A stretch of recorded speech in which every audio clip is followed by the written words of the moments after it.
Hello and welcome back to our channel Sonakshi children hospital and IVF centre. तो आज हम आपके लिए जो एपिसोड लेके आए हैं उसमें हम डॉक्टर हर्ष पियाना के साथ डिस्कस करने वाले हैं डेंगू फीवर के बारे में, क्योंकि आज के टाइम पे डेंगू बहुत ज़्यादा चल रहा है और कहीं ना कहीं आप लोग बहुत डरे हुए हो। तो आपके डर को आज दूर करने के लिए welcome doctor Harsh sir. Thank you. तो सर नॉर्मल टर्म्स में अगर हम डेंगू को देखें तो डेंगू को डिफाइन कैसे करेंगे, कैसा बुखार होता है? डेंगू एक वायरल बुखार है। जैसे अलग अलग वायरसेस होते हैं, कोविड में आपने देखा हो छींकने से फैलता है। हम्म। ये एक ऐसा वायरल है जो मच्छरों के द्वारा फैलता है। एक मच्छर आपके शरीर में अगर डेंगू का कीटाणु है उसको उठा हम्म। के दूसरे बच्चे तक लेके जाएगा, तो इस तरीके से फैलता है। साथ रहने से नहीं फैलता है। बहुत सारे पेरेंट्स का क्वेश्चन होता है, जी हम्म। मेरी मम्मी को हुआ है, बच्चे को तो नहीं हो जाएगा, हम्म। फैमिली में किसी और को हुआ है। ये हो सकता है कि वो मच्छर आपके घर घूम रहा था, चार को काट लिया, बट जी साथ रहने से या साथ खाने से, इकट्ठे खाने से कोई दिक्कत नहीं। जी सर। सर इसके साइंस और सिम्टम्स क्या होते हैं अगर किसी को पहचानना हो कि ये नॉर्मल बुखार है या डेंगू डेंगू मोस्टली शुरू में और बीमारियों की तरह ही करता है। जैसे किसी और वायरल में बुखार आता है तो इसमें भी बुखार ही आता है। है? प्रॉब्लम ये है कि 100 में से 5 से 10% केसेस ऐसे होते हैं जो बिगड़ जाते हैं, जो अक्सर अखबारों की सुर्खियां बनते हैं। तो हम्म। हर केस में डेंगू सीरियस नहीं होता। मोस्ट ऑफ द टाइम ये एक वायरल की तरह ही काम करेगा। वायरल की तरह जैसे पहले दिन बुखार आएगा, साथ में हेडेक, शरीर में दर्द होना, आँख के पीछे दर्द होना, इस टाइप की फीवर जैसे और फीवर होते हैं।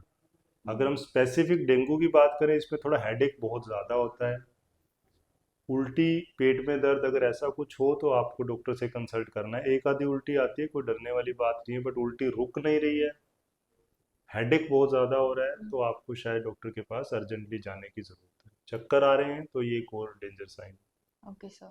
तो सर इसके जैसे साइंस एंड सिम्टम हमने डिस्कस करे, उसके कॉजेज क्या क्या हो सकते हैं डेंगू के, कि मच्छर के काटने के अलावा किसी और चीज़ से फैल सकता है? जी नहीं, सिर्फ और सिर्फ मच्छर के काटने से फैलता है, लेकिन हर मच्छर काटने से डेंगू हो जाएगा ऐसा नहीं है।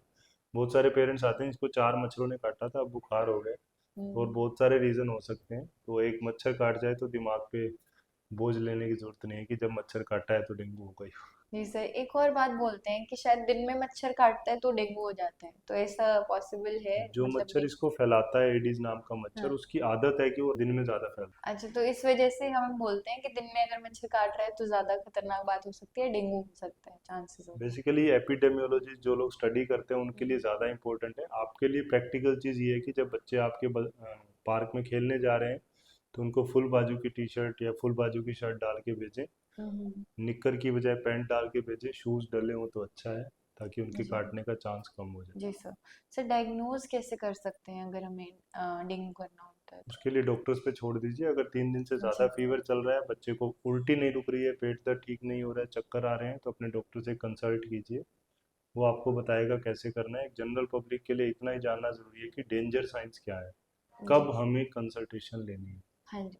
तो सर जैसे आपने बोला डेंजर साइंस क्या है, तो सिवियरिटी के कौन सी सिम्टम्स हो सकते हैं, कौन से केस में आपको डॉक्टर को दिखाना चाहिए? वही मैंने डेंजर साइन जो बोले वो बेसिकली सीवियर डेंगू के साइन है। 90% डेंगू अपने आप ठीक हो जाता है। 3 दिन बुखार रहेगा, आपको पता भी नहीं चलेगा अगर टेस्ट नहीं कराओगे। टेस्ट कराओगे तो हम्म। टेंशन बढ़ जाएगी। तो 3 दिन से ज़्यादा फीवर चल रहा हो, वोमिटिंग ना रुक रही हो, चक्कर आ रहे हो, पेट का दर्द बहुत सीवियर हो, तो कंसल्ट कीजिए और फिर अपने डॉक्टर पे छोड़ दीजिए। जी सर। सर ट्रीटमेंट में क्या क्या हम दे सकते हैं अगर नॉर्मल फीवर जैसे सिम्टम्स आ रहे हैं और या फिर हमने डिटेक्ट करा लिया डेंगू है, डॉक्टर ने मना कर दिया कि नहीं हमें वो कराने की, एडमिट कराने की ज़रूरत नहीं है, तो हम क्या ट्रीटमेंट दे सकते हैं? पैरासीटामोल ही देना होता है सबसे ज़्यादा। किसी भी वायरल इलनेस में सपोर्टिव केयर होती है। अगर बच्चा दुखी है फीवर से, पैरासीटामोल देना है, खा पी नहीं रहा है, ड्रिप लगानी है, उल्टियाँ आ रही हैं, उल्टी की दवाई, उल्टी को दबाने के लिए। But hmm. डेंगू ठीक अपने आप होगा। ऐसी कोई एंटीवायरल अभी तक मार्केट में नहीं है जो डेंगू को ठीक कर सके। बहुत जी। सारी जब डेफिनेटिव ट्रीटमेंट नहीं होता तो बहुत सारी अल्टरनेटिव ट्रीटमेंट आ जाते हैं। हम्म। ठीक है, बकरी के दूध को बहुत प्रमोट किया गया, नारियल पानी को बहुत प्रमोट किया गया, कीवी को बहुत प्रमोट किया गया, बट साइंटिफिकली ये सब चीज़ें शायद हेल्प नहीं करती। 90% पेशेंट अपने आप ठीक होने हैं। Hmm. Credit goes to all those things. वो सारी चीज़ें क्रेडिट ले लेती हैं, बट इन चीज़ों से बहुत ज़्यादा फायदा नहीं होने वाला है। जस्ट पैरासीटामोल या यूं कहिए symptomatic treatment. Okay sir. Sir और जैसे हम नॉर्मल और फीवर जो आते हैं, मतलब जो मच्छर के काटने से फैलते हैं, लाइक मलेरिया, चिकनगुनिया, तो डेंगू उनसे अलग कैसे? डेंगू उनसे अलग कैसे है? उसका वायरस अलग है, उनका कीटाणु अलग है। सो लाइक वो भी इसी टाइम पे फैल सकते हैं, मलेरिया एंड जी ऑल? हाँ, फैल सकते हैं, बट पहले मलेरिया ज़्यादा होता था। अभी आजकल मलेरिया बहुत कम हो गया है। डेंगू ने उसकी जगह ले ली है शायद। हम्म। ठीक है, शायद सरकार ने ऐसे प्रोग्राम चलाए जो स्पेसिफिकली मलेरिया को टारगेट कर रहे थे। हम्म। अब now our government is working, तो शायद डेंगू को भी कंट्रोल कर लेंगे, बट जी। आपके लिए तो फीवर फीवर जैसा ही रहेगा, वो डॉक्टर पे छोड़ना होगा आपको कि कौन सा है। जी सर। जैसे आपने पहले भी बताया सर कि कम्युनिकेबल नहीं है, बट कोई ऐसा चांस जिससे मतलब डेंगू ज़्यादा फैल सकता है, ऐसा अगर कुछ चीज़ें? ये मच्छर के साथ ही फैलता है, साथ बैठने खाने पीने से रहने से नहीं फैलता। ठीक है सर। उसके अलावा जैसे सीवियर डेंगू होता है, अगर किसी को फैमिली में हो रहा है, लाइक फैमिली में दो तीन जनों को डेंगू हुआ, लेकिन उनमें से हो सकता है सिर्फ एक ही इंसान के ऐसे चांसेस ज़्यादा हों कि उसको सीवियर होगा, तो ऐसे कौन से रिस्क फैक्टर्स हो सकते हैं जिसकी वजह से ऐसा हो? Most of the risk factors identified नहीं है। हमने बहुत सारे ऐसे बच्चे देखे हैं जो बिल्कुल हेल्दी थे, सडनली डेंगू से सिक हो गए। और बहुत सारे ऐसे बच्चे देखे हैं जो मैल नरिश थे लेकिन उनको डेंगू कुछ नहीं कर पाया। तो शायद ये आइडेंटिफाइड नहीं है, आपको सिर्फ डेंजर साइन पहचानने हैं। अगर, मैं फिर रिपीट कर रहा हूँ, 3 दिन से ज़्यादा फीवर चल रहा है, वोमिटिंग चल रही है, पेट में दर्द रुक नहीं रहा है, चक्कर आ रहे हैं, तो प्लीज़ कंसल्ट कीजिए। कोई ओके। ऐसा रिस्क फैक्टर स्पेसिफिक नहीं है जिसको लेके हम पिन पॉइंट कर पाएँ कि अगर ये है तो ये होगा ही होगा, ऐसा कुछ भी नहीं है। सब प्रिकॉशंस क्या ले सकते हैं पेरेंट्स कि उनके बच्चे को डेंगू ना हो? अगर लोकेलिटी में फैल रहा है डेंगू, तो वो अपने बच्चे को कैसे प्रोटेक्ट कर सकते हैं, खुद को कैसे प्रोटेक्ट कर सकते हैं? बेसिकली जब फैल रहा है तो सिंपल, जो मैंने पहले बोला कि फुल स्लीव्स शर्ट्स डालें, हम्म। पैंट्स डालें। इसके अलावा बहुत ज़्यादा कुछ हमारे हाथ में नहीं है, ये गवर्नमेंट्स के हाथ में है कि वो कुछ और कर सकते हैं। तो ओके सर। सर एक होता है ट्रांसफ्यूजन, बहुत बार कराया जाता है, जैसे प्लेटलेट काउंट कम हो जाता है जब बच्चे का, तो हम सोचते हैं कि सिवियरिटी ज़्यादा है, ऐसे केस में बच्चे को मतलब हम पेरेंट्स को देखते हैं कि वो हाथ जोड़ के आ जाते हैं, प्लीज़ हमारे बच्चे को एडमिट कर लो, तो उनके बारे में? प्लेटलेट्स की मार्केटिंग बहुत ज़्यादा हो रखी है, ये इजीली डिटेक्टेबल है, हर जगह अवेलेबल है। बट एज सच प्लेटलेट्स से दिक्कत हो जाए वो मैंने बहुत रेयरली देखा है। जब नई बीमारी आई थी डेंगू, प्लेटलेट कम हो रहे थे, ब्लीडिंग देखी गई, तो शुरू शुरू में एट्रीब्यूट किया गया कि प्लेटलेट की वजह से है। बट अभी जो रिसेंट लिटरेचर है, जो अभी जो स्टडीज आ रही हैं, इनके हिसाब से platelets are not responsible for bleeding, it may be contributory. Hmm. So platelet कम है तो एडमिट की ज़रूरत बिल्कुल नहीं है, प्लेटलेट कम है तो उसको ब्लीडिंग होगी, जनरली नहीं होती है। प्लेटलेट को देख के डरने की ज़रूरत नहीं है, 7 दिन बाद ही प्लेटलेट बढ़ेंगे अगर एक बार कम हुए हैं तो। चाहे वो कीवी खाओ, चाहे वो बकरी का दूध पियो, कुछ भी करो, 7वें दिन से पहले प्लेटलेट नहीं बढ़ने वाले। Okay sir. और कम भी रह गए तो कोई नुकसान भी नहीं है। हाँ जी, तो कई बार ऐसा होता है ट्रांसफ्यूजन के केसेस देखे जाते हैं, तो वो किस केसेस में होता है? जनरली जैसे मैंने कहा पहले, ये मतलब जब साइंस इज डेली इवॉल्विंग, तो शुरू शुरू में या कुछ साल पहले इस पे स्टडीज़ नहीं थी। अभी इट्स क्लियर कट कि कोई ज़्यादा फ़ायदा प्लेटलेट चढ़ाने का नहीं होता है, लेकिन जो आई वुड से डॉक्टर्स पुराने उस पर काम कर रहे हैं, जिन्होंने अपडेट अपने आप को नहीं किया है, मैं ये नहीं कह रहा हूँ उनकी इंटेंशन गलत है, हम्म। तो वो लोग ट्रांसफ्यूजन दे रहे हैं, शायद नुकसान नहीं हो रहा है बट फ़ायदा इतना नहीं है। अच्छा। एक पैनिक क्रिएट हो जाता है हाँ दैट्स जी। Okay sir. सो उसके साथ साथ जैसे डेंगू हो जाता है, कोई और बुखार हो जाता है, तो बच्चों की डाइट यूजुअली बहुत हिंडर होती है, बहुत तकलीफ होती है उनको खाने में, या पेरेंट्स को भी तकलीफ आती है कि बच्चे को क्या खिलाएं क्या पिलाएं, तो उसके बारे में आप कुछ बताना चाहेंगे? देखिए, डेंगू में डाइट सबसे इम्पोर्टेंट सवाल है आपका। सबसे इम्पोर्टेंट है पानी, पानी पिलाते रहना है। अगर पानी अंदर नहीं जा पा रहा है तो हमें ड्रिप की ज़रूरत पड़ती है। अगर पानी अंदर जा रहा है तो खाने की चिंता मत कीजिए, खाएगा नहीं आपका बच्चा 2-3 दिन तक, आप चाहे कितना भी जोर लगा लीजिए। लेकिन अगर वो मांग रहा है तो आप दे सकते हो। बहुत सारे पेशेंट्स आके कहते हैं जी रोटी नहीं खिला सकते, जी ऐसा कुछ नहीं है, आप रोटी डेली खिला सकते हो। बहुत हल्का खाना खिलाना ऐसा कोई ज़रूरी नहीं है, सब कुछ जो घर पे बनता है आप खिला सकते हो। सिर्फ मैं प्रोसेस्ड फूड या बाहर के खाने को अवॉइड करने के लिए बोलूँगा, घर पे जो बनता है वो सब आप दे सकते हो। Okay sir.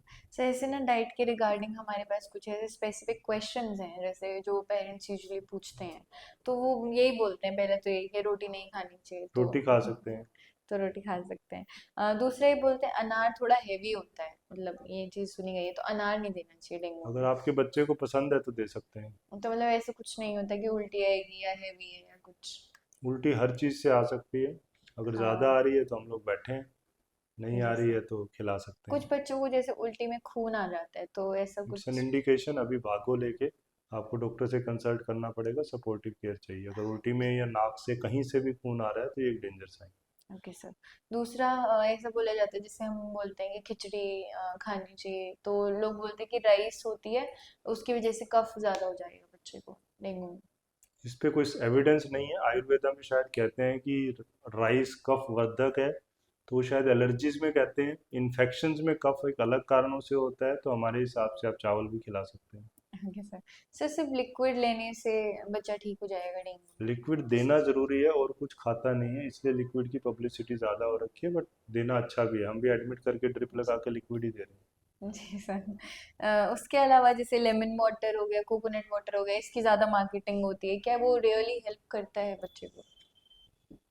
नारियल पानी की मार्केटिंग ज़्यादा हो गई है। जैसे ही डेंगू का सीज़न आता है रेट 10 रुपये बढ़ जाता है, फिर वो 10 रुपये बढ़ा ही रहता है। कोई भी लिक्विड दे सकते हैं। अगर नींबू पानी आप घर पे दे रहे हो बेस्ट है, शिकंजी बना के। आप न, आपका बच्चा नारियल पानी पसंद करता है, आप अफोर्ड कर सकते हैं, दे सकते हैं। मैं ये नहीं कह रहा कि नारियल पानी का नुकसान है, हम्म, बट मैंने बहुत सारे पेरेंट्स यहाँ देखे हैं, दवाई लेने के पैसे नहीं होते लेकिन 80 रुपये का नारियल पानी वो हर घंटे घंटे में बच्चे को पिला रहे होते हैं। हम्म। तो इतना ज़रूरी नहीं है नारियल पानी। ओके सर, नॉर्मल पानी से भी नॉर्मल उतना पानी काम भी दे चल सकते हैं, जाएगा। बिल्कुल। Okay sir. सर कुछ होते हैं जिनको एग्स या नॉन वेज जैसा कुछ खाना है, तो वो डेंगू में खा सकते हैं? जी हाँ, बिल्कुल खा सकते हैं। ओके सर, वो ऐसे बोलते हैं थोड़ा हेवी हो जाते हैं, तो इसलिए नहीं, थोड़ा सा खा सकते रिस्ट्रिक्ट हैं, करते हैं। खा सकते हैं। Okay sir. सर कुछ लोग होते हैं जैसे डेंगू हो जाता है तो ब्रेड बिस्किट इन पे बोलते हैं कि नहीं हल्का खाने को देना है, तो ब्रेड एंड बिस्किट ला के दे देते हैं, तो ब्रेड वो बिस्किट सही की है? बहुत खतरनाक मार्केट हो रखी है। मैं कहूँ कि सबसे स्लो पॉइजन जो हमारे बच्चों की जान के साथ खेल रहा है, ब्रेड और बिस्किट है। हम्म, सबसे बुरी चीज़ है। प्लीज़ नॉर्मली भी अवॉइड कीजिए, सिर्फ डेंगू डेंगू में नहीं। जी सर। सर ओपीडी में पेशेंट्स आते हैं मोस्टली बच्चे, तो वो लोग क्या करते हैं, सुबह चाय बिस्किट बच्चे को दे देते हैं, ये बोल के कि नहीं कुछ खा नहीं रहा था तो हमने ये दे दिया।